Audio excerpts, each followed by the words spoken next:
I've received a question pertaining to Ezekiel 40 and 45, talking about the new temple that will be built and animal sacrifices that will be allowed in the new temple.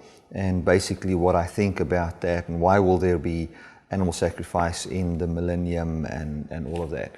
Well, my view about the millennium, about the New Jerusalem, and about all those kind of things is that those scriptures talk about, it's just typology, talking about the sacrifice that will be correct in the temple. Even if you read Malachi 3, which would be Jesus. Jesus is the perfect sacrifice in the temple. He came and He rebuilt the temple. And now we can live in the perfect sacrifice. That is what those things talk about.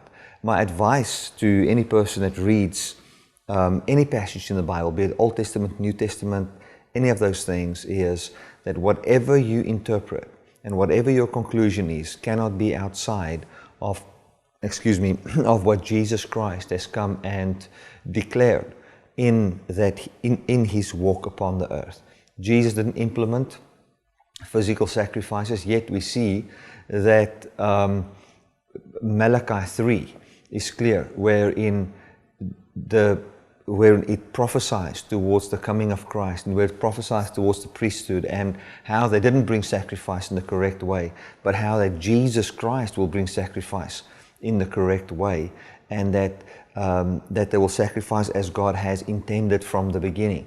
Now, that sacrifice as God has intended from the beginning, we know, is God giving a life, which is Jesus, making that life available to take away the sin of the whole world. And now we are living in the sacrifice as it's supposed to be. And God's high priest, which is Jesus Himself, will administer that sacrifice in the correct way, which would be His body and His blood. And now we can forever live in that perfect sacrifice. So I just believe those things are types and shadows. There's never coming back. Let me put it this way, I don't say there will never be animal sacrifice again. Animals are sacrificed in many religions, and I don't say that Jews will never sacrifice animals. What I'm saying is that it will never be ordained of God, physical animal sacrifice. God bless.